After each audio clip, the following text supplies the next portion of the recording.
우리 지난 시간에 천국과 하나님의 나라 그리고 하늘나라의 개념에 대해서 이렇게 살펴봤습니다.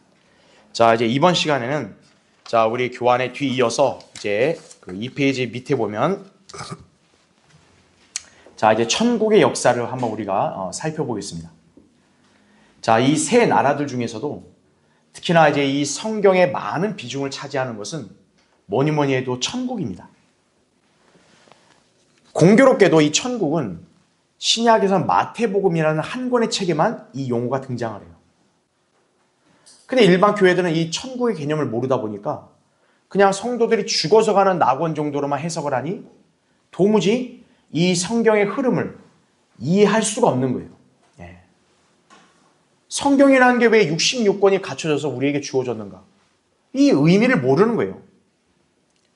바로 모르는 이유는 왜 그러냐? 성경의 주제가 무엇인지를 간파하지 못했기 때문에 그런 거예요. 성경의 주제는 제가 여러분에게 누차 강조하지만 구속이 아니라 왕국이라는 사실입니다. 근데 우리가 알아야 될 게 그 왕국은 영적인 개념의 왕국만이 아니라는 거예요. 하나님께서 가장 비중을 두시는 왕국은 물리적인 왕국이라는 사실을 기억하셔야 돼요. 그게 구약 성경의 예언을 관통하는 주제이고, 그리고 신약에서 그 예언의 성취가 바로 하나님의 아들이 이 땅에 오셔서 이 세상 나라들을 접수하시고 마침내 이 땅에 그분의 왕국을 세우시는 거란 얘기죠. 그러니까 이거는 오늘날 교회가 이게 무슨 영적인 나라 이 개념이 아니에요. 성경의 주제는 바로 하나님의 아들이 이 땅에 인간으로 와서 예루살렘의 다윗의 보좌를 차지하시고 이스라엘을 위시한 전 세계를 통치한다는 게 성경의 주제입니다. 바로 그 왕국이 여기 나온 천국이라는 사실이죠. 그러니까 이 천국이라는 개념을 모르게 되면 사실 성경을 제대로 이해할 수가 없는 거예요. 자, 하나님께서는 분명 인간들을 향한 경영 방침, 그걸 경륜이라 그러죠. 그 경륜을 펼치실 때도 바로 이 왕국을 중심으로 펼치신 거예요. 그러니까 신구약 성경의 역사는 한마디로 여러분 기억하시면 돼요. 왕국의 역사라고 해도 과언이 아닌 거예요, 사실은. 그래서 우리가 이 시간에 이 천국의 역사를 살펴보는 것이 굉장히 중요하다는 얘기죠. 그렇죠? 자, 그러면 이제 우리는 천국의 역사가 어떻게 시작이 됐고 지금까지 흘러왔으며 앞으로는 이제 어떻게 이것이 구현될지를 살펴보겠습니다. 자, 먼저 거기 1번을 보세요. 자, 천국의 맨 처음 왕이 바로 누구냐? 루시퍼입니다. 사람들이 이걸 잘 모른단 말이에요. 그렇죠? 사탄이 막 처음부터 있는 것처럼 이렇게 착각을 해요. 절대 그렇지 않아요. 영원전부터 계신 분은 오직 하나님 한 분밖에 없어요. 사탄도 지음받은 존재인데 그럼 사탄이 처음부터 악으로 지음받았냐? 그게 아니라는 거죠. 사탄은 이전에 바로 누구였다? 루시퍼. 즉 하나님께서 애초부터 계획을 갖고 계셨던 왕국의 초대 왕이었다는 사실을 기억하셔야 돼요. 자, 그래서 거기 괄호 1번 보시면 하나님께서 최초의 우주를 분명 만드셨습니다. 그리고 그 안에 속한 모든 것을 창조하셨으며 그분께서 만드신 모든 피조물들은 그분께 경배하며 찬양하도록 계획을 하셨다는 얘기죠. 이게 바로 창세기 1장 1절에 나온 최초의 창조입니다. 그러니까 최초의 창조에는 인간이란 존재가 있어 없어요? 없어요. 아담은 그때 지어지기 훨씬 전이에요. 그러니까 이 시간은 우리는 누구도 모른다고요. 왜냐? 하나님은 그건 인간에 계시 안 해준 거예요. 왜냐? 그건 인간하고 아무 상관없는 경륜이니까. 그때는 오로지 루시퍼를 위시한 영적인 피조물들로만 가득 채워진 왕국이었기 때문에 인간이 그걸 알 필요가 없는 거예요. 그러니까 만약 여기서 루시퍼가 반역을 하지 않았고 타락하지 않았다면 인간이 나올 이유가 없는 거예요. 따로 나올 이유가 없는 거죠. 자, 그래서 하나님께서 이러한 피조 세계를 다스리는 한 존재를 세우셨다. 그가 바로 영적 세계의 우두머리, 바로 덮는 그룹인 루시퍼였다는 사실이죠. 이 나라의 교회들은 루시퍼를 몰라요. 만약에 안다 그러면 그 사람들은 킹제임스 성경을 베낀 거예요. 개역 성경에는 루시퍼라는 단어가 없어요. 계명성이라고 되어 있죠. 자, 그래서 이 루시퍼라는 자가 처음부터 사탄이 아니라는 거예요. 바로 이번에 보면 바로 에스겔 28장에 그의 기원을 이렇게 설명하고 있는 거죠. 자, 너는 기름 부음을 받은 뭐라 그래요? 덮는 그룹이라. 하나님의 보좌를 덮는 그룹인데 특징이 뭐냐면 이 자는 기름 부음을 받았다는 사실이에요. 자, 성경의 용례를 보면 기름 부음을 받는 대상이 누굽니까? 첫째는 왕이에요. 둘째는 제사장입니다. 그래서 루시퍼가 기름을 부음 받았다는 얘기는 그가 왕이자 제사장으로 임명이 됐다는 얘기예요. 그 제사장 하면 보통 영적인 권세를 상징하죠. 대변하죠. 왕은 물리적인 권세를 대변합니다. 결국 루시퍼는 물리적인 권세와 영적인 권세를 동시에 다 부여받았다는 얘기예요. 그래서 에스겔 28장 이 말씀은 굉장히 중요한 거예요, 사실은. 그래서 내가 너를 그렇게 세웠더니 내가 하나님의 거룩한 산 위에 있었고라고 나오죠. 여러분 여기 하나님의 거룩한 산이 어디겠어요? 바로 하늘에 있는 시온산을 가리키는 거예요. 네가 불의 돌들 가운데를 위아래로 걸었도다 이렇게 말씀하고 있죠. 그 다음 페이지죠. 그래서 우리가 기름 부음 받았다는 말은 히브리어로 뭐라고 나타내냐면 메시아라고 하는 겁니다. 그리고 헬라어로는 무슨 단어요? 그리스도로 쓰이는 겁니다. 그래서 사탄이 적 그리스도가 되는 거예요. 그래서요. 왜? 그 자는 기름 부음 받은 자이기 때문에. 그래서 그는 하나의 그리스도입니다. 그래서 이제 괄호 3번에 기름 부음 받은 제가 아까 얘기했죠. 왕과 제사장이다. 그래서 제가 밑줄 친 거 보면 그런 의미에서 루시퍼는 영적, 정치적인 직책을 모두 받은 자란 얘기죠. 특히나 에스겔 28장의 이 묘사된 바를 보면은 루시퍼가 입은 게 딱 영락없는 그 제사장의 의복에 걸린 보석들과 똑같아요. 그럼 바로 무슨 의미냐? 루시퍼는 제사장도 했다는 얘기예요. 그러니까 아까 얘기한 대로 제사장은 영적 권세를 가진 거라 했죠. 영적 권세를 가지고 통치하는 것은 영적인 왕국이죠. 바로 하나님의 나라인 거죠. 그 다음에 정치적인 권세, 물리적인 왕국을 통치하는 왕으로 임명이 된 거죠. 그렇죠? 그래서 하나님께서는 그에게 피조세계의 영적 왕국과 실제적인 나라를 지배하는 왕으로 삼으신 것이다 라는 얘기예요. 그러니까 그 당시 하늘에는 영적 피조물들만 있을 거 아니겠어요? 그 피조물들의 우두머리, 대장인 거죠. 루시퍼가. 그리고 또 최초의 하늘과 땅이 있으니까 역시나 그 땅을 통치하는 왕이기도 한 거죠. 하나님께서 루시퍼를 그렇게 이렇게 세우신 거예요. 근데 이제 밑에 4번 보세요. 루시퍼는 문제가 뭐냐? 어느 순간 교만이 싹튼 거죠. 그래서 타락을 하고 맙니다. 그게 이사야 14장 12절부터 15절에 나온 말씀이죠. 그렇죠? 자, 결국 그는 타락해서 죄를 시작하게 된 거죠. 그러니까 이제 어떻게 돼요? 하나님께서는 그 자에게서 왕국의 권세를 다 뺏으신 거죠. 다시 회수해 가신 거죠. 그래서 사실 이제 루시퍼는 천국과 하나님의 나라의 왕관을 다 가진 자였는데 그걸 타락함으로써 동시에 다 뺏겨버리고 이제 하나님께서는 그 자는 영원히 구렁까지 내려갈 것이라고 하나님이 아예 선언해 버리셨죠. 그렇죠? 그래서 루시퍼가 타락하면서 이제 뭐가 된 거예요? 사탄, 곧 마귀가 된 것이란 사실이죠. 이게 이제 성경에서 계시된 사탄의 기원이에요. 그러니까 오늘날 얼빠진 인간들은 사탄을 되게 우습게 하는 거예요. 사탄은 이 세상의 통치자요, 이 세상의 신이라고요. 사탄은 온갖 거짓 종교와 사이비를 만드는 자예요. 이 땅의 거의 대다수의 인구가 그런 거짓 종교, 거짓 사상에 다 싹 빠져 있죠.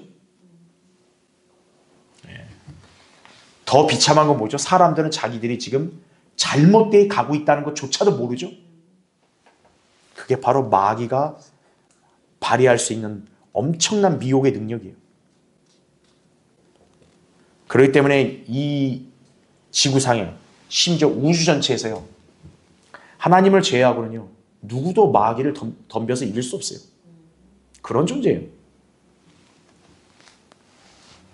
자, 그자가 결국 이렇게까지 된 것이고 그래 주님께서는 어떻게 하죠?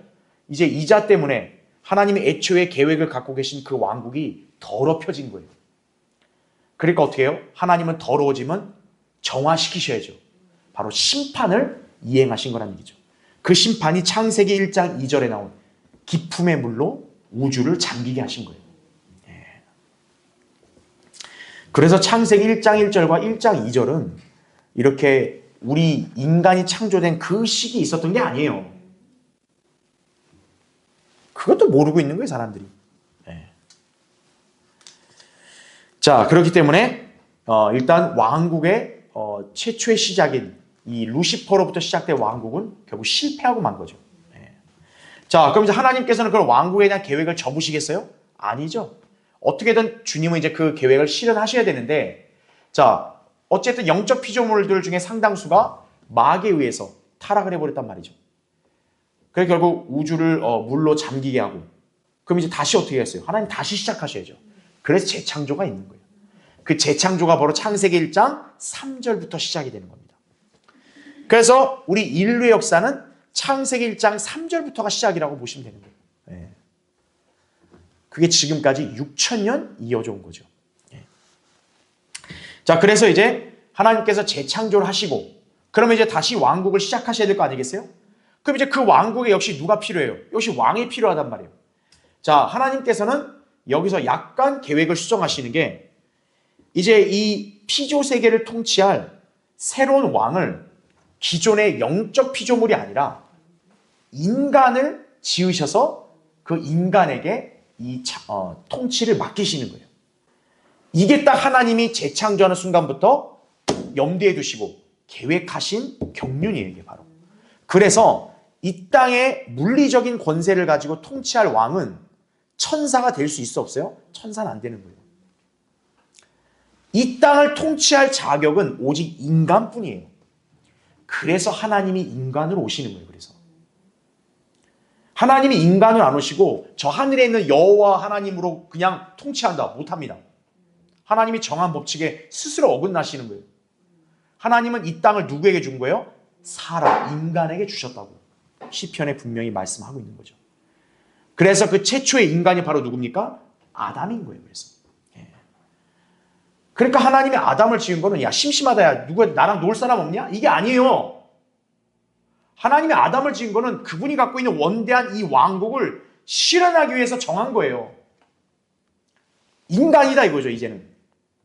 그래서 창조 6일 기간 동안에 다른 피조물들을 그냥 말씀대로 즉각 창조하셨지만 인간을 창조할 때만큼은 삼일체 하나님이 의논하면서 우리의 형상대로 사람을 만들자고 그렇게 말씀하신 거예요. 그러니까 인간은 다른 피조물과는 확연히 다른 존재란 사실이에요. 왜냐? 통치해야 되니까. 통치하려면 하나님의 형상을 입어야 되니까. 그렇죠? 자, 그렇게 해서 이제 아담을 통치할 때 주신 명령이 뭡니까? 그 밑에 창세기 1장 28절 나오죠. 뭐라 그래요? 다산하고. 그렇죠? 왜? 아담 한 사람밖에 없으니까. 일단 많이 자손이 있어야 될 거 아니에요. 다산하고 번성하며, 거기 중요한 표현, 땅을 어떻게 해요? 다시 채워라. 왜요? 땅이 이미 공허해져 버렸거든요. 하나님께서 물로 한번 심판하신 다음에 완전히 공허해졌잖아요. 그러니까 이제는 어때요? 다시 그 땅을 살 존재들이 채워져야 될 거 아니에요. 그 존재는 이제 인간이다 이거죠. 인간으로 땅을 채워가는 거예요.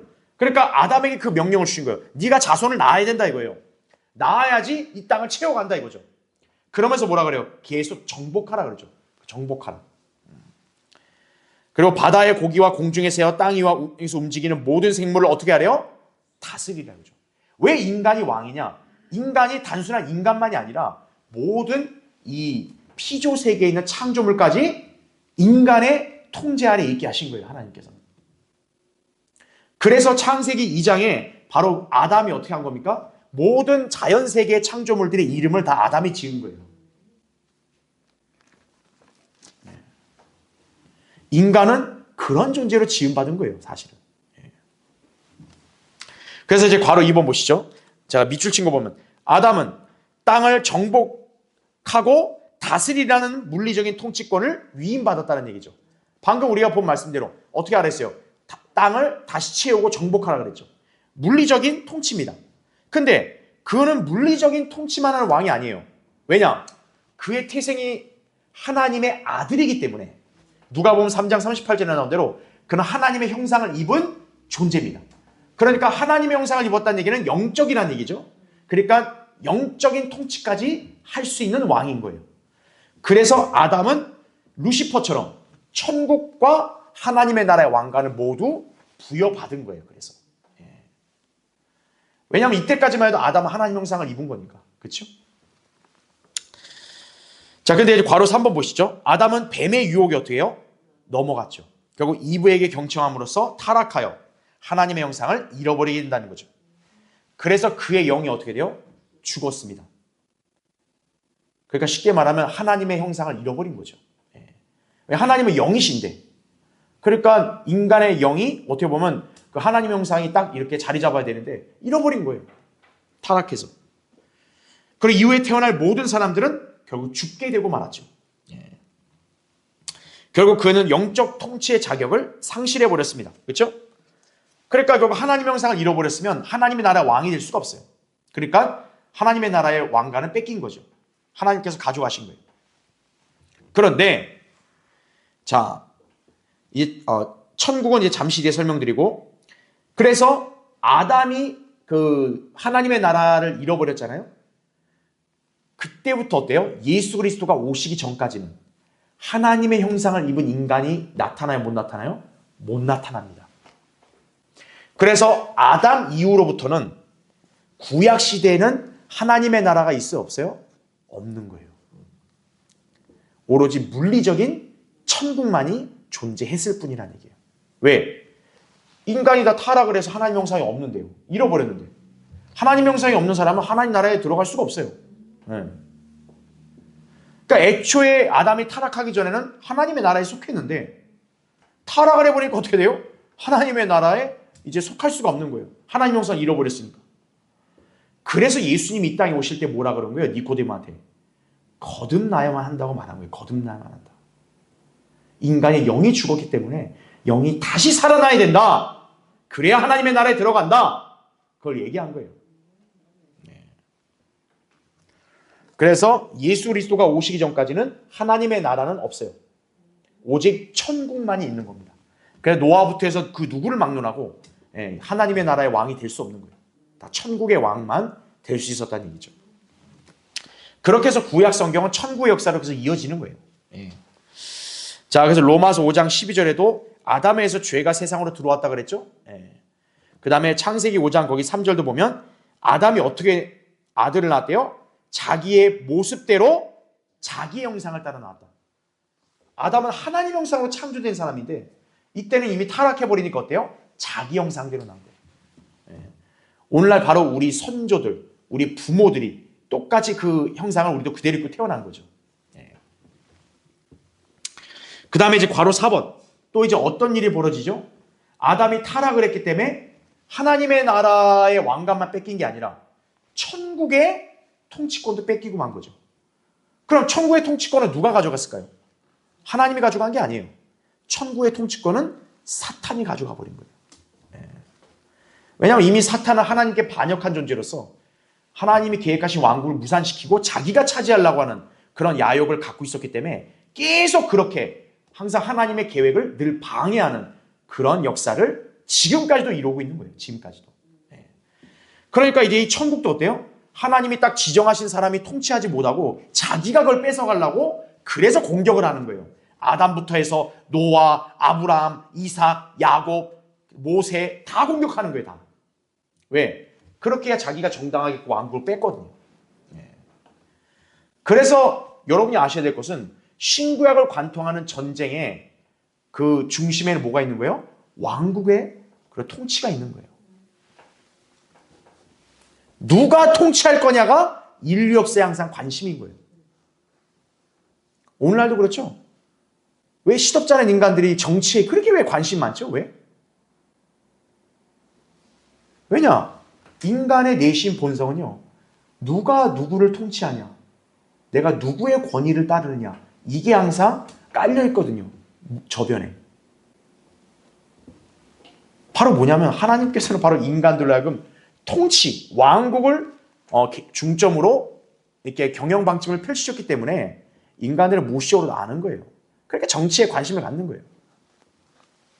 근데 사탄은 항상 어떤 거예요? 자기가 그걸 관장해서 통치하려고 하는 거예요. 자, 그렇게 해서 이제 아담이 결국 타락을 했기 때문에 하나님께서 아담을 저주하십니다. 그래서 결국 아까 뭐라 했어요? 천국의 왕관을 잃어버렸다 그랬잖아요. 그러니까 천국의 왕관을 잃어버렸다는 얘기는 이 땅을 통치할 수 있는 권한이 없어지는 거죠. 자, 이 땅에는 인간만 있는 게 아닙니다. 모두 있나요? 땅에 속한 여러 가지 모든 동식물, 그렇죠? 예. 바로 이러한 피조물들도 어때요? 인간의 말을 안 듣는 거예요. 그 전까지는 아담이 말만 하면 다 따르는 겁니다. 동물도 그렇고 식물도 그렇고. 예. 그러니까 타락하기 전에 아담은 노동이라는 게 있었을까 없었을까요? 없어요. 말하면 알아서 열매가 나와요. 그러니까 모든 땅의 피조물들은 아담 말을 다 듣는 거예요, 다. 근데 이제 아담이 타락하고 난 다음에 어떻게 돼요? 말을 안 듣는 거예요. 그러니까 땅에서 이제 뭐가 나오냐? 이제는 가시가 나오는 거예요. 그래서 이제는 그 전에 알아서 양식을 먹었다면 이제는 자기가 애써 일해가지고 이제 경작을 해서 이제는 양식을 얻어야 되는 거예요. 즉 다시 말하면 인간이 왕이었다가 어떤 거예요? 노동자로 전락을 해버린 거죠. 한순간에.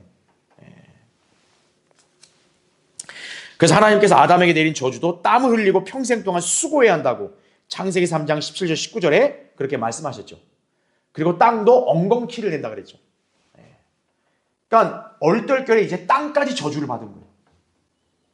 그러니까 인간도 저주 아래 있고 땅도 피조물도 다 저주 아래 있는 거예요. 그러니까 이게 풀려야 돼요. 그럼 이걸 누가 풀을까요? 예수 그리스도가 풀으시는 거예요, 바로. 그래서 예수 그리스도를 뭐라고 부르는 거예요? 마지막 아담이라고 부르는 거예요. 마지막 아담.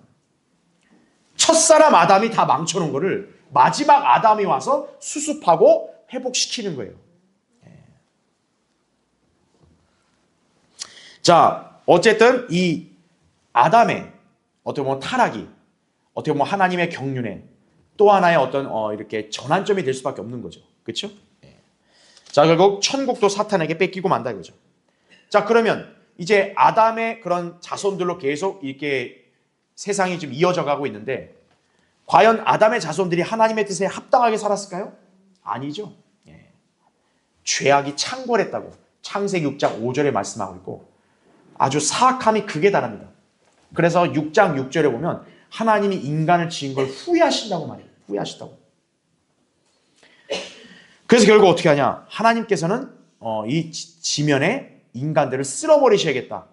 그렇게 결심하신 거죠. 그래서 결국 노아의 홍수를 딱 이제 계획을 세우신 거예요. 그럼 하나님께서는 인간들을 다 쓸어버리시냐?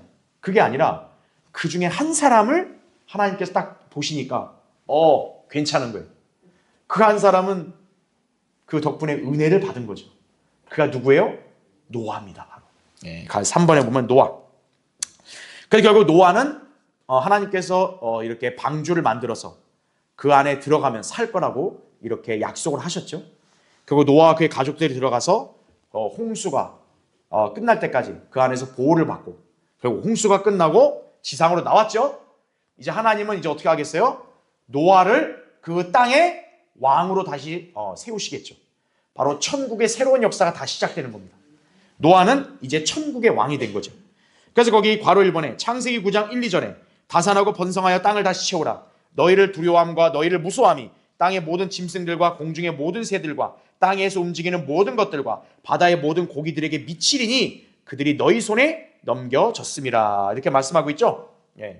아담에게 주어진 명령과 얼추 거의 다 비슷합니다. 그렇죠? 결국 노아는 아담과 같은 어떤 그런 천국의 왕이 된 거예요. 왜냐하면 이제 아담의 자손들이 대다수가 다 진멸됐잖아요.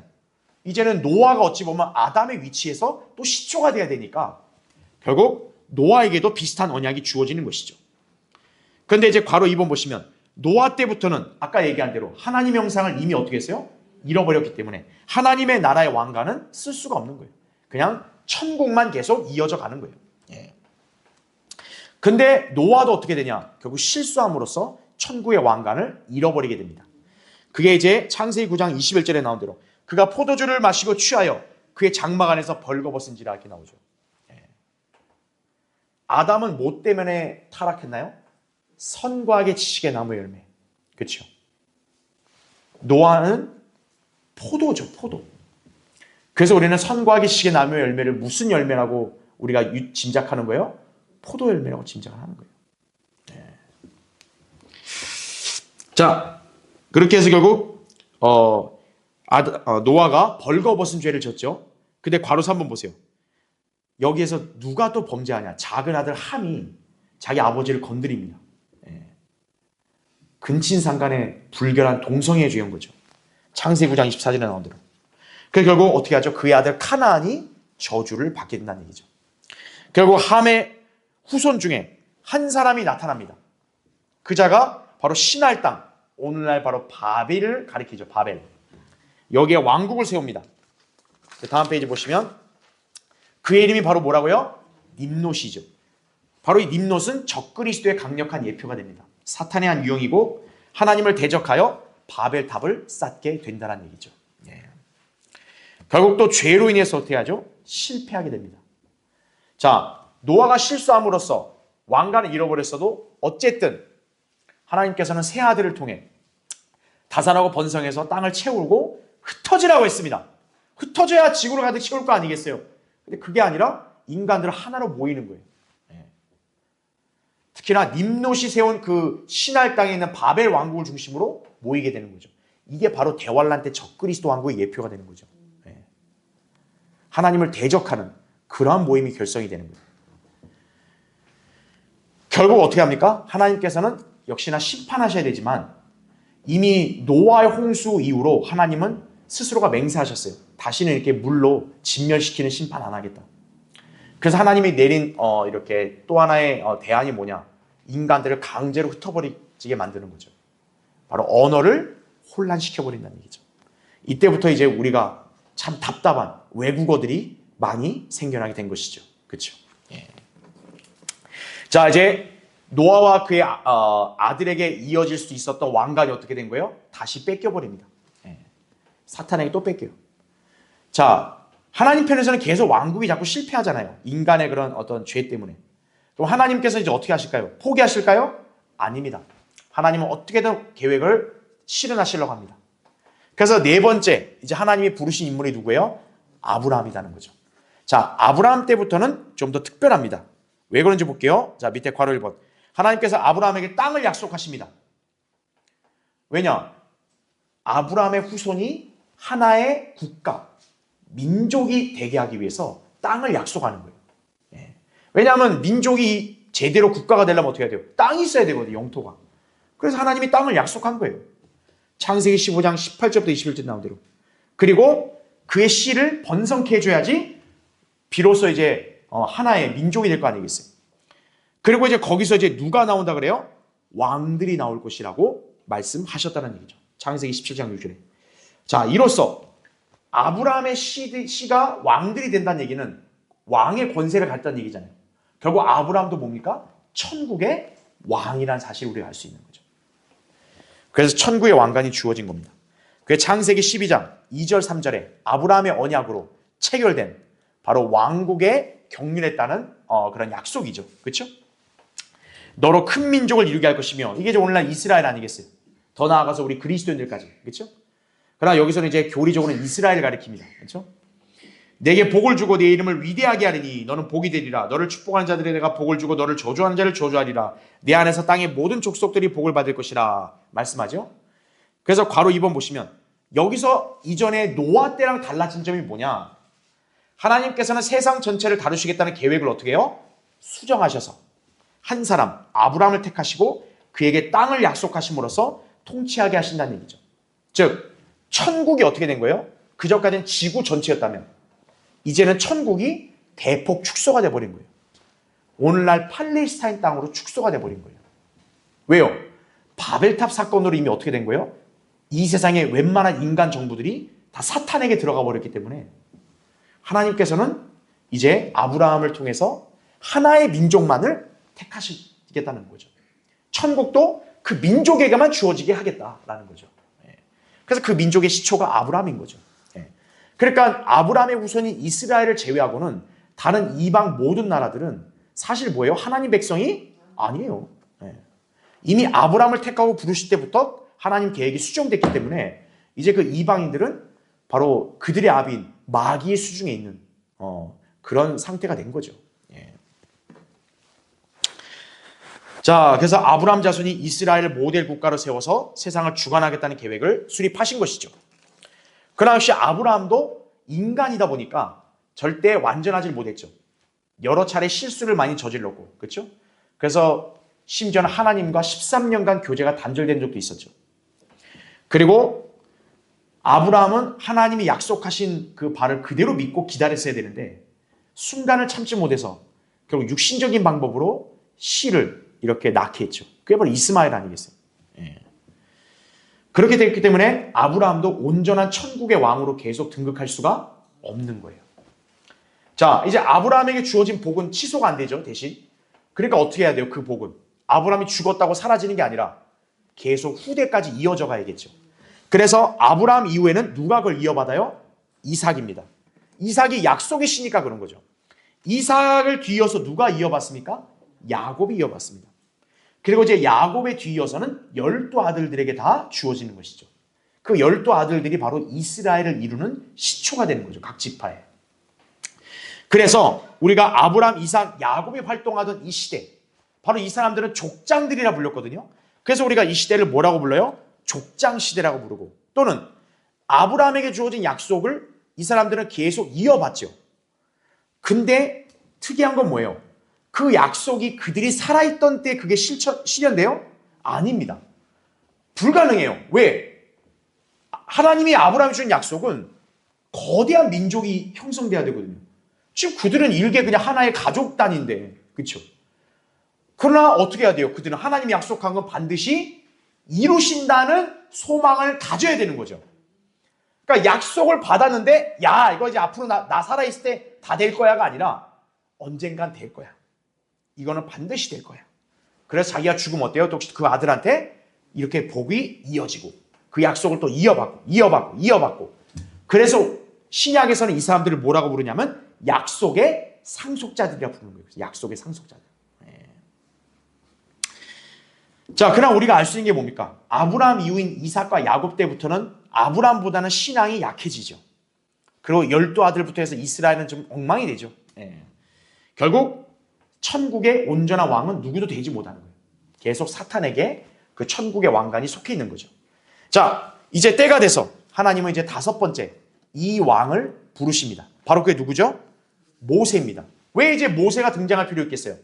이제는 아브라함에게 약속한 그 씨가 한 민족을 이루었기 때문에 이제는 하나님이 그들에게 약속한 바대로 이제는 그들을 국가로 세우고 또 그들에게 약속한 뭐를 주셔야 돼요? 땅을 주셔야죠. 이제는 그들이 규모가 갖춰졌기 때문에 이제는 이스라엘이라는 하나의 국가를 천국으로 삼아서 하나님이 신정 통치할 수 있게 된 거예요. 그래서 이제 그 통치를 이게 위임할 수 있는 인물로 누구를 부르신 거예요? 모세를 부르신 거라는 얘기죠. 그래서 무려 그 기간이 얼마 걸렸냐? 거의 괄호 1번 나온 대로 아브라함에게 약속하신 땅으로 아브라함의 후손들을 데려가기 이전 400년 동안 이집트에서 무슨 생활을 해요? 노예 생활하다가 출애굽을 하여 그 땅에 들어갈 것임을 예언을 하신 거죠. 그러니까 처음부터 하나님이 아브라함과 그 가족들에게 땅을 바로 주신 게 아니고 너희들은 아모리인들의 죄악이 차지 않았기 때문에 400년을 기다려야 된다. 그럼 400년 동안 이들이 어디가 있냐? 이집트 가서 고생을 하는 거죠. 노예 생활로. 그때가 이제 다 찬 거죠. 그래서 이스라엘은 이때 이제 어떻게 해요? 모세 인도로 출애굽을 하게 되고 한 민족으로 탄생하게 되죠. 이 민족을 지도하는 우두머리가 이제 누구예요? 모세란 사실을 우리가 알 수 있는 거죠. 그래서 괄호 2번 보시면 사람들이 그냥 모세는 단순히 그냥 율법을 가져온 사람 이렇게 취급하는데 아니에요. 모세의 직책은 뭐냐? 왕입니다. 명실공히. 왜 그러냐? 괄호 2번에 신명기 33장 5절에 이렇게 나오죠. 백성의 우두머리들과 이스라엘의 지파들이 다 함께 모였을 때 여기서 그는 모세를 가리켜요. 여수른에서 뭐라 그래요? 왕이었다. 여수른 이스라엘의 또 다른 이름이에요. 그러니까 모세는 이스라엘의 뭐다? 왕입니다. 왕이란 얘기는 이미 모세 때 이스라엘인 하나의 민족이자 국가란 얘기예요. 천국이란 얘기예요. 그런데 중요한 점은 거기 괄호 3번 보세요. 자, 모세가 이스라엘의 왕으로 활동한 건 맞지만 이 정통성 있는 왕은 아닙니다. 왜요? 하나님께서는 이스라엘 12지파 중에 왕권은 어느 지파에게 주신 거예요? 유다 지파에게 주셨죠. 하지만 모세는 어느 지파 사람이요? 레위 지파 사람이에요. 그렇기 때문에 모세는 진정한 의미에서의 왕이 사실 되진 못해요. 그럼 모세는 어떤 역할이냐? 임시적인 왕이라고 보시면 돼요. 임시적인 왕. 왜 임시적인 왕이냐? 거기 괄호 3번에 밑줄 친 거 보면 그는 하나님께서 자신의 왕국, 천국을 이루시기 이전에 일단 왕국이라는 이게 형성이 되려면 그 기틀을 다지려면 법이 있어야겠죠. 그 법이 아직 안 주어졌잖아요. 이제 율법이 모세를 통해 주어지죠. 그 다음에 율법이 주어졌으면 그 율법이 잘 정착되게 만들어야겠죠. 그렇죠. 그리고 더 중요한 것은 아직 그들이 가나안 땅으로 온전히 들어가서 거기 차지한 게 아니잖아요. 그 땅에 가서 각 지파마다 땅이 배분되고 비로소 그들이 안착을 할 때 진정한 왕국의 기틀이 형성이 되는 거죠. 바로 그것까지를 마련한 인물이 누구예요? 모세입니다. 그래서 이제 모세를 어떻게 표현하냐? 일종의 과도기적인 왕이라 표현하는 거예요. 과도기적인 왕. 왜냐하면 이스라엘이 딱 바로 이 천국이 세워질 수는 없는 거거든요. 세워져 가는 과정이 필요한 거거든요. 그 기틀을 이루는 사람이 모세다. 이렇게 기억을 하시면 됩니다. 자, 어쨌든 모세는 이렇게 천국의 어떤 왕의 어떤 그런 위치에 결국 어쨌든 들어선 거예요. 그럼 그걸 끝까지 유지할 수 있으면 좋았을 텐데 역시나 모세도 실패하게 됩니다. 거기 나온 대로 하나님 말씀을 어겨서 어떻게 해요? 자기가 분노해가지고 바위를 2번이나 냈다 치죠. 민수기 10장에. 결국 이걸로 인해 모세는 어떻게 해요? 약속의 땅에 못 들어갑니다. 왕인데 못 들어가요. 그러니까 진정한 의미의 왕이 되지를 못한 거죠, 결국. 결국 모세의 이런 어떤 이렇게 과오와 부주의는 결국 천국의 왕관을 뺏기는 결과를 초래하게 된 거예요. 결국 이 천국은 사탄에게 다시 넘어가 버린 거예요. 또한 이스라엘 백성들도 지속적인 시험과 반역으로 하나님을 진노했죠. 결국 어떤 일이 벌어져요? 어린 세대들, 여호수아, 칼렙 이들만 제외하고는 모두 광야에서 죽고 말죠. 자, 결국 이런 일이 펼쳐지게 됐다는 얘기죠. 자, 이제 모세가 죽은 후에 여호수아의 인도로 가나안 땅 진군했죠. 이제 여호수아가 이제 가나안 땅 각 지파에 배분하고 여호수아 역시도 왕의 역할을 수행했습니다. 왜냐? 모세를 뒤이은 지도자니까. 그러나 여호수아 역시도 실수를 했죠. 온전한 왕이 될 수는 없어요. 또 여호수아는 유다 지파도 아니기 때문에. 그렇죠? 그래서 여호수아가 죽고 나서 이제는 그럼 이스라엘 백성은 누가 다스리냐? 바로 왕이 등장하면 좋은데 아직까지 등장하지 못합니다. 왜냐? 하나님이 염두에 주신 사람이 아직 태어날 때가 아니거든요. 그럼 그때까지는 일시적으로 누가 그걸 공백을 메꿔야 되잖아요. 그 공백을 메꿀 사람을 하나님이 누굴 세운 거예요? 재판관들을 세운 겁니다. 그래서 여호수아 다음에는 바로 재판관기가 들어가는 거예요. 그런데 이제 괄호 1번에 밑줄 친 것만 보세요. 자, 그럼 재판관들은 신실하게 백성들을 이렇게 통치하고 다스려야 되잖아요. 근데 재판관들 중에 신실하지 못한 자들이 종종 있었죠. 그러니까 백성들이 어떻게 합니까? 다시 또 우상숭배를 죄를 짓고 또 반역을 해요. 그러니까 하나님께서는 그들을 벌 주려고 이방 민족을 데리고 와서 그들을 압제하게 하면 그들이 또 고통스러우니까 살려주세요. 회개합니다. 그럼 하나님이 구원자를 보내죠. 재판관은. 보내서 그들을 구원합니다. 안식이 옵니다. 그러면 또 반역을 해요. 그럼 하나님이 또 이방 민족 보내면 아이고 죽겠습니다. 살려주세요. 그럼 하나님이 또 구원자 보내요. 또 구해줘요. 또 안식을 노려요. 아이고 또 반역을 저지르면 하나님이 또 보내고. 도대체 이놈의 잘못했습니다. 지금 몇 번 얘기하는 게 대체. 한 번 맞았으면 정신 차려야지. 이게 바로 인간의 한계거든요. 그러니까 재판관한테는 자꾸 실패가 반복이 돼요. 그러면 하나님께서는 그 실패의 원인을 뭐라고 말씀하실까요? 야, 그들이 예배를 안 드려서 그래. 그랬을까요? 아닙니다. 재판관기에 그런 실체를 관통하는 구절이 뭐냐? 바로 재판강기 21장 25절에 나온 대로 그 당시에 이스라엘에 누가 없다? 왕이 없다. 이 백성들이 제대로 정신 못 차리고 이렇게 질서가 무너지고 이렇게 되는 원인이 뭐라는 거예요? 왕이 없다는 거예요, 이들한테. 바로 이게 원인이었다는 거죠. 왜? 이스라엘 백성은 천국 백성이고 이스라엘이라는 나라는 천국이기 때문에 천국에는 반드시 누가 있어야 돼요? 왕이 있어야 되는 거예요. 근데 왕이 없는 거예요. 왜냐? 재판관들은 그냥 일시적인 통치자들이니까. 결국 이 한계가 온 거죠. 자, 그래서 이제 다음 페이지. 이건 아까 제가 설명했으니까 넘어가시면 됩니다. 그래서 이제 재판관 시대의 마지막 재판관이 누구냐? 사무엘입니다. 이제는 사무엘 때 이르러 백성들은 어떻게 합니까? 마침내 왕을 구하게 돼요. 사무엘 때까지도 역시 신정 통치입니다. 예. 어떤 특정한 왕이 없어요. 그냥 사무엘이라는 재판관이 어떻게 보면 하나님의 율법에 따라서 이렇게 지시하고 그 다음에 또 이렇게 통제하고 이렇게 하지만 하나님이 직접 통치하는 거예요. 그런데 이제 어떻게 합니까? 이 백성들이 싫다고. 싫어요. 저 옆에 나라, 저 옆집처럼 나도 이렇게 될래요. 이거죠. 하나님의 백성인데 저 옆에 있는 믿지 않는 그런 마귀의 자녀들처럼 우리도 그렇게 살래요. 이거예요. 하나님 입장에서는 참담하지 않겠어요? 사무엘도 얼마나 불쾌했냐. 하나님께서 이렇게 달래신 거예요. 야, 너 불쾌하지 마라. 니를 거부하는 게 아니라 나를 거부하는 거라고. 결국 하나님께서는 그들이 원하는 대로 들어주셔서 왕을 주십니다. 근데 우리가 알아야 될 거는 여러분 잘 보셔야 됩니다. 무조건 이들이 왕을 구한 것 자체가 잘못이 아니에요. 왜요?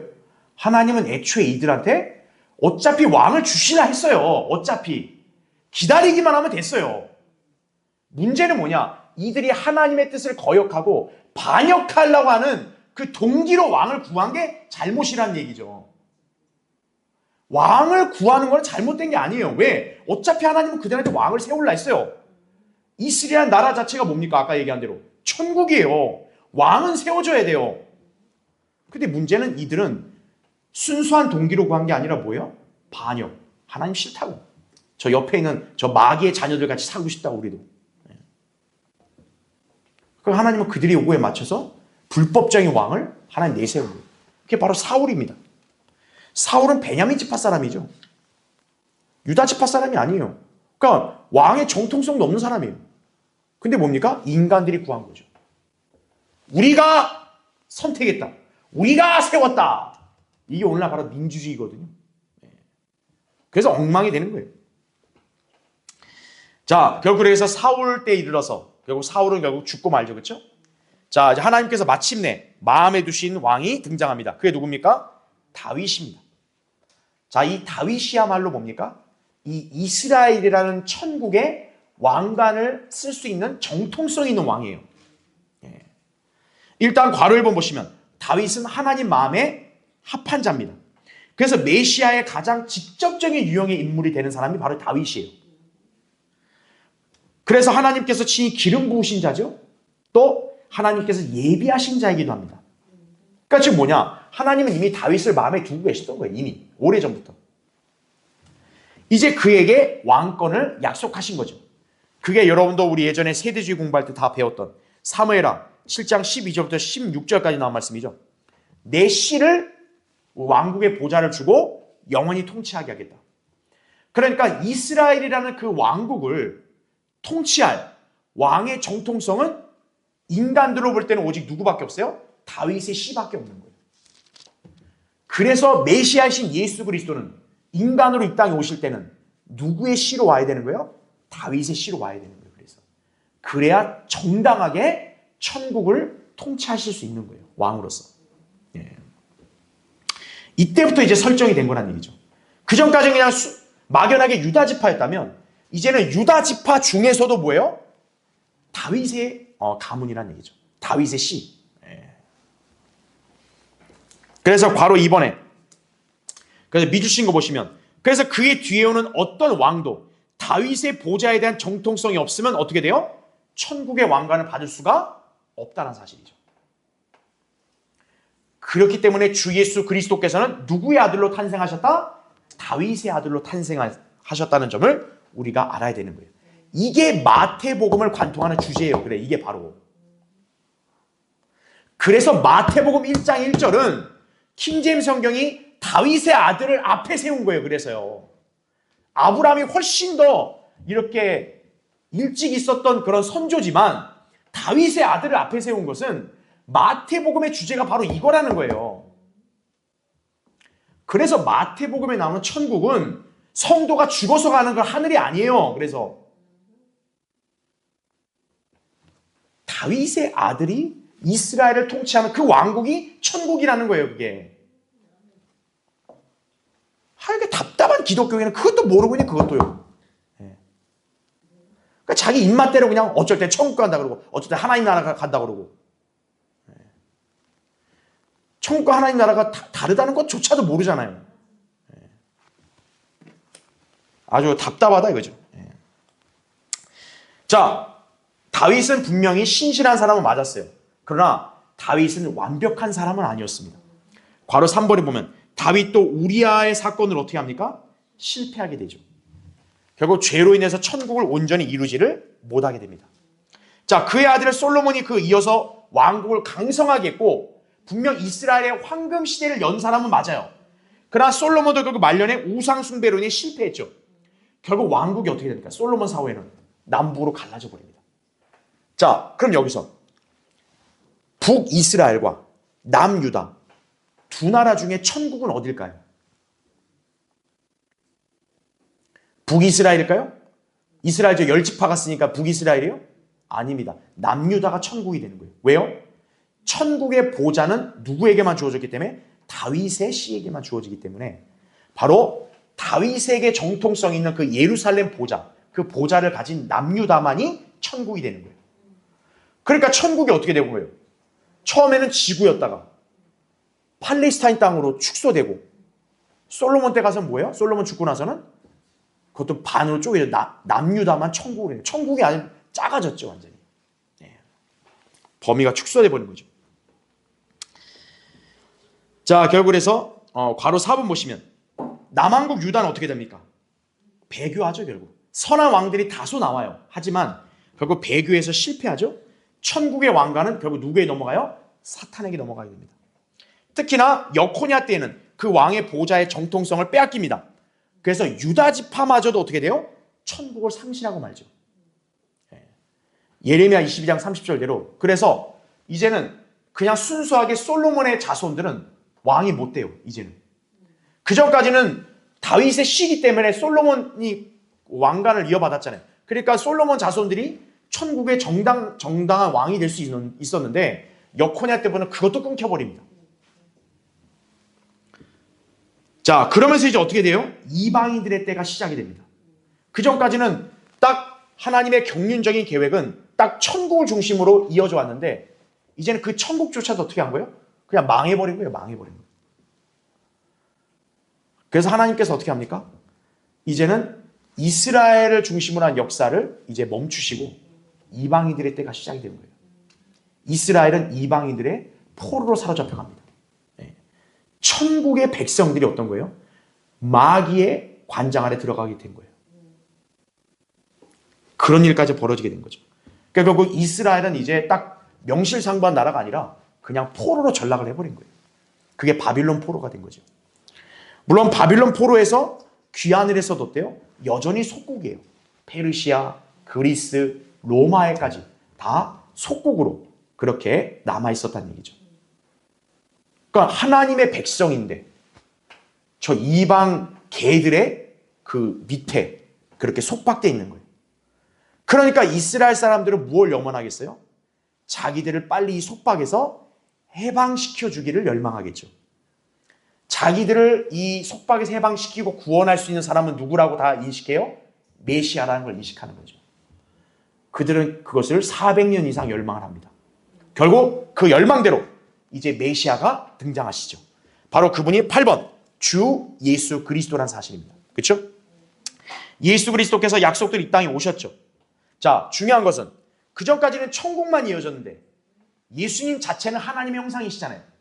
그러니까 예수님이 이 땅에 오실 때는 천국만이 아니라 뭐도 가져와요? 하나님의 나라도 가져온 겁니다. 그래서 마태복음에서는 천국이 가까이 왔다고 전파하지만 마가복음에서는 하나님의 나라를 전파한다고 이렇게 말씀하고 있어요. 그러니까 일반 교회들은 그걸 똑같다고 여기는 거예요. 아니에요. 둘 다 전파하셨다는 거예요. 자, 그래서 어떻게 했죠? 유대인들에게도 예수님이 뭘 강조한 거예요? 산상설교할 때도 야, 그냥 니들이 원하는 천국 바로 들어갈 수 있는 게 아니고 너희는 먼저 뭐를 구하래요? 하나님의 나라와 그분의 의를 먼저 구하라 이렇게 나오잖아요. 니들이 하나님의 나라가 딱 적절하게 니들 안에 형성이 되면 그래야 니들이 천국에 들어갈 수 있는 상태가 된다 이거죠. 그러니까 천국만 자꾸 그냥 부르지 말고 하나님의 나라를 갖춰라 이거예요. 영적인 상태를 갖춰라 이거죠.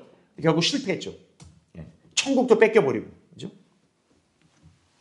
결국 유대인들은 예수님을 영접하지 않았어요. 그래서 어떤 일이 벌어집니까? 천국은 뒤로 연기가 되죠. 자, 하나님의 나라는 어떻게 됐을까요? 그럼 하나님의 나라는 어차피 그분이 가지신 건데 뭐 뺏기고 말 거 할 게 뭐 있어요? 하나님의 나라는 다른 민족에게 주어지는 거예요. 그 다른 민족이 누굴까요? 교회입니다. 바로. 교회에게 하나님의 나라가 주어지는 거예요. 그러니까 유대인들은 하나님의 나라를 받을 수 있는 기회가 있었는데 놓쳐버린 거죠. 그리고 그들이 열망한 천국은 한없이 2000년들이 연기돼 버린 거죠. 그래서 결국 이 하나님의 나라는 거듭난 예수 그리스도의 이름을 믿고 거듭난 그리스도인들이 이 나라에 들어오게 된 것이죠. 그 요한복음 3장에 나온 말씀이에요. 자, 그러면 이제 밑에 괄호 3번 보시면 천국은 교회 시대 동안 어떻게 돼요? 신비스러운 형태로 감춰져 있습니다. 그런데 주님께서 재림하셔야 그 천국이 다시 한번 제대로 이루어지겠죠. 그럼 그 전까지는 뭐예요? 천국은 원래 없거든요, 지상에. 근데 교회 시대 동안 이상한 천국이 등장하는 거예요. 그게 바로 오늘날 기독교계를 가리킵니다. 카톨릭을 위시한 기독교계. 바로 가짜 천국 행세를 하는 거죠. 예. 자, 그래서 이제 다음 페이지 넘겨보시죠. 예. 자, 그래서 결국 예수 그리스도께서 또 십자가의 죽음을 결행하시고 부활하시고 승천하신 다음에 지금 이 시기까지 흐른 거죠. 그래서 지금 천국은 여전히 어떻게 됐어요? 연기되어 있는, 감춰져 있고 하나님의 나라는 지금 구원받은 그리스도인들 안에 형성이 되어 있는 거죠. 지금 현재까지 이 상태예요. 자, 그럼 성경의 예언은 뭘까요? 이 상태로 끝일까요? 일반 교회들은 이게 끝이에요. 교회가 앞으로 잘 되고 교회가 세상을 정복한다고 그런 헛소리하고 앉아있는 거예요. 그게 아닙니다. 예수 그리스도가 재림하시는 거예요. 그러면 이 지상에 천국과 하나님의 나라를 동시에 실현하십니다. 그게 바로 뭡니까? 천년 왕국이에요. 그 이후부터는 이 지상에 어떤 왕도 없어요. 오직 예수 그리스도만이 절대적이고 유일한 왕이 되시고 영원히 통치하실 겁니다. 그게 성경의 계시록에서 이렇게 예언되어 있는 위대한 진리예요. 이게 신구약을 간통하는 왕국의 역사예요. 왕국의 역사를 알아야 성경을 아는 거예요.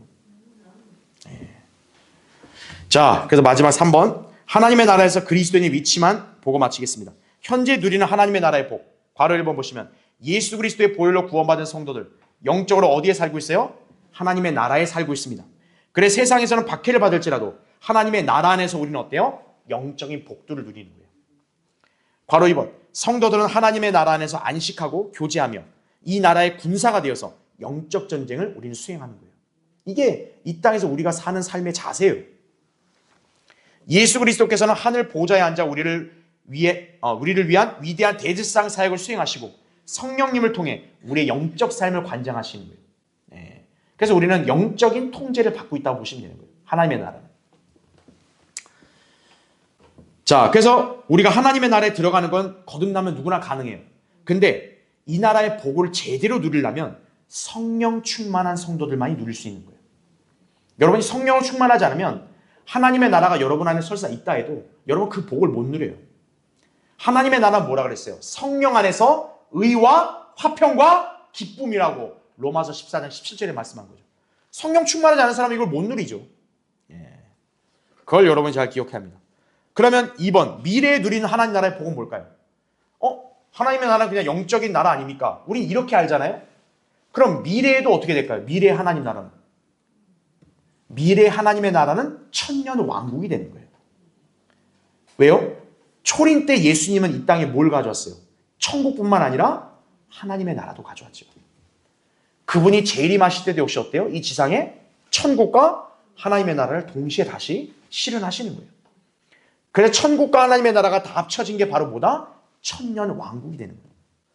그렇기 때문에 천년 왕국 때는 천국 백성인 유대인만 있는 게 아니라 하나님의 나라의 백성인 교회까지 같이 있는 거예요. 천년 왕국 때는. 그래서 시각이 달라요. 천년 왕국이 유대인들에게는 여전히 뭐예요? 그냥 천국이에요. 하지만 그리스도인에게는 천년 왕국이 뭐예요? 하나님의 나라라고 우리는 부르는 거예요. 그래서 우린 영적 백성이기 때문에. 그러니까 우리는 천년 왕국이라는 걸 지상의 눈으로 봐도 어때요? 그건 우리한테는 하나님의 나라가 되는 거예요. 그래서 바울이 얘기하잖아요. 육신에 이런 죄를 지면 하나님의 나라를 상속받지 못할 거다. 그 말했잖아요. 그건 영적인 개념이 아니에요. 그래서 거기 하나님의 나라가 바로 천년왕국을 가리키는 거예요. 그래서 왜냐 우리 그리스도인들의 시각은 천년왕국이 하나님의 나라이기 때문에 그래서 우리에게는 천년왕국이 하나님의 나라로 간주가 돼서 그 하나님의 나라를 상속받지 못한다고 말한 거예요. 유업에 동참하지 못한다는 얘기예요. 그러니까 여러분이 그걸 잘 구분할 수 있다는 얘기죠. 그렇죠?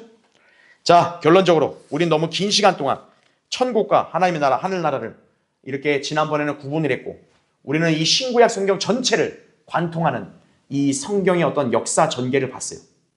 여러분은 하나님께서 무엇을 가장 염두에 두신지 다 이해하시겠죠? 예. 그리고 하나님께서 계획하신 그 왕국이 이 땅에 속히 실현되기를 우리 모두가 열망해야겠죠. 항상 늘 우리는 그런 소망을 가지고 살아야 됩니다. 그렇죠?